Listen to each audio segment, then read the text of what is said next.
نحمده ونصلي على رسوله الكريم أما بعد فأعوذ بالله من الشيطان الرجيم بسم الله الرحمن الرحيم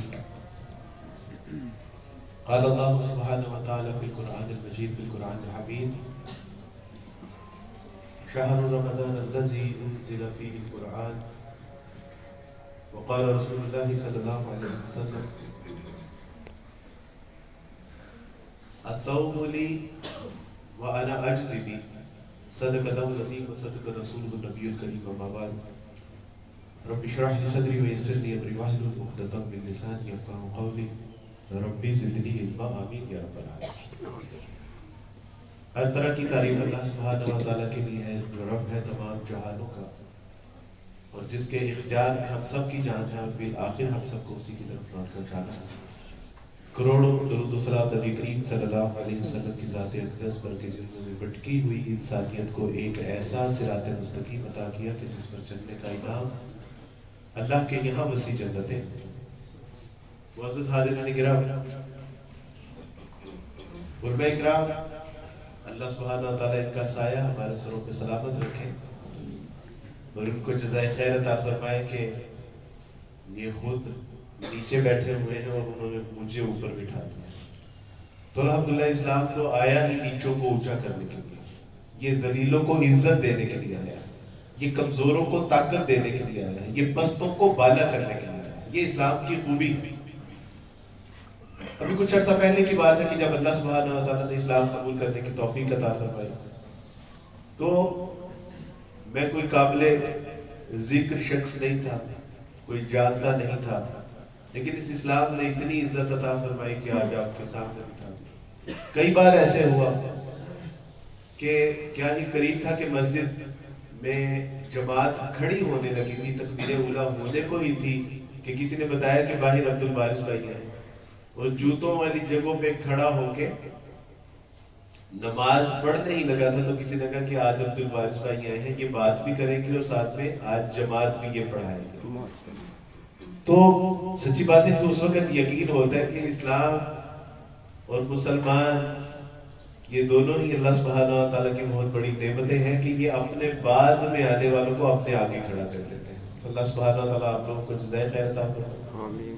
اور اس سے کمال ہے قرآن، وہ قرآن کے جس کے بارے میں اللہ سبحانہ و تعالیٰ ارشاد فرماتے ہیں کہ شہر رمضان، یہ رمضان تو وہ ہے کہ جس میں قرآن نازل ہوا ہے، اور رمضان اور قرآن کا بڑا گہرا تعلق۔ رمضان کے بارے میں بھی اللہ سبحانہ و تعالیٰ ارشاد فرماتے ہیں یا ایھا الذین آمنوا کتب علیکم الصیام کما کتب علی الذین من قبلکم لعلکم تتقون۔ ایمان والے، تمہارے اوپر روزے فرض کیے گئے ہیں جس طرح کہ تم سے پہلی قوموں کے اوپر فرض کیے گئے تھے تاکہ تم تقوی اختیار کرو۔ اور قرآن کے بارے میں بھی اللہ سبحانہ و تعالیٰ یہی ارشاد فرماتے ہیں الف لام میم ذالک الکتاب لا ریب فیہ ھدی للمتقین۔ اس کا مقصد بھی اللہ نے بتایا کہ یہ تقوی ہے۔ اسی طرح قرآن کے بارے میں اور رمضان کے بارے میں دونوں کے بارے میں آتا ہے من قام صام وقام رمضان، من ساما اور من قام دونوں کے بارے میں آتا ہے کہ جس نے روزہ رکھا اور جس نے قیام کیا، تو یہ دونوں چیزیں جو ہیں وہ حشر والے دن اللہ سبحانہ و تعالیٰ کے ہاں شفاعت کرے گی کہ اللہ سبحانہ و تعالیٰ میں نے اس سے کھانے پینے سے یہاں تک کہ منقوہ رشتوں سے بھی روکے رکھا۔ اللہ اس کو جنت الفردوس میں اعلیٰ مقام عطا فرمائیے۔ اور یہی الفاظ قرآن کہے گا کہ اللہ سبحانہ و تعالیٰ دن کو تو روزے نے اس کو کھپا کے رکھا، مشقت میں مبتلا کر کے رکھا، رات کو اللہ یہ میرے ساتھ مجھے تلاوت کرتا رہا، میری تلاوت کرتا رہا، غور و فکر کرتا رہا، اللہ میں نے یہاں تک کہ اس کو آرام سے محروم کر دیا۔ اللہ اس کو جنت دونوں شفاعت کرے، دونوں شفا کا ذریعہ بھی ہے۔ اب جاپنیز ڈاکٹر نے اس بھوک اور پیاس، جس کو وہ بھوک پیاس کہتے ہیں، ہم اسے روزہ کہتے ہیں، انہوں نے اسی کے ذریعے سے کینسر کا علاج دریافت کیا جس کے بہاف میں ان کو نوبل انعام ملا۔ گویا کہ روزہ جسمانی بیماریوں کی علاج ہے اور قرآن روحانی بیماریوں کی علاج ہے۔ یا ایھا الناس قد جاءتکم موعظۃ من ربکم وشفاء لما فی الصدور۔ اگر روزہ جسمانی بیماریوں کا علاج ہے تو قرآن روحانی بیماریوں کا علاج ہے۔ اسی طرح اجر و ثواب. دیکھیے قرآن کے پڑھنے پڑھانے والے کے بارے میں اللہ اعزاز کیا فرما رہے ہیں؟ خیرکم من تعلم القرآن وعلمہ.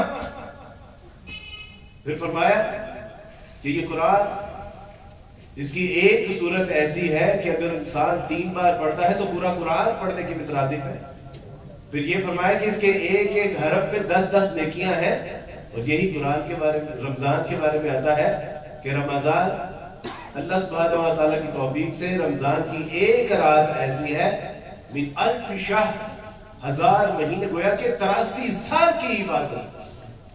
اور ہم پوری اپنی تن و توانائی کے ساتھ لے کر زندگی پالے اور اس میں عبادات کر لے تو پھر بھی 83 سال پوری عبادت نہیں کر پاتے.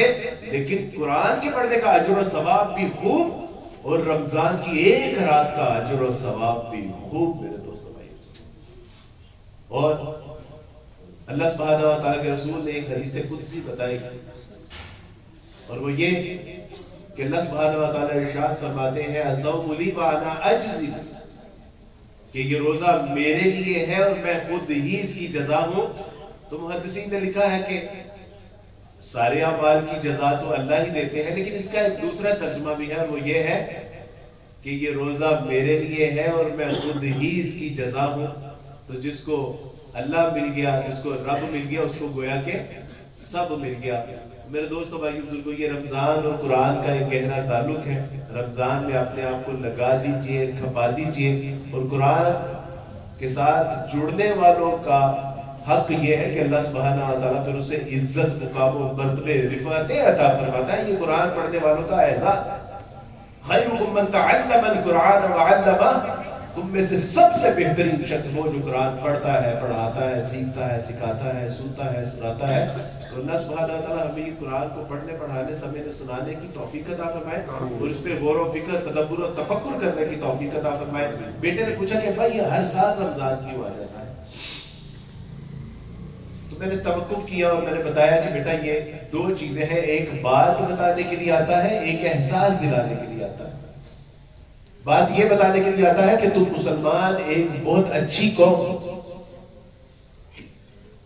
تم اللہ کے ایک حکم کے اوپر کھانا پینا، یہاں تک کہ حلال رشتوں کے پاس جانا چھوڑ دیتے ہو.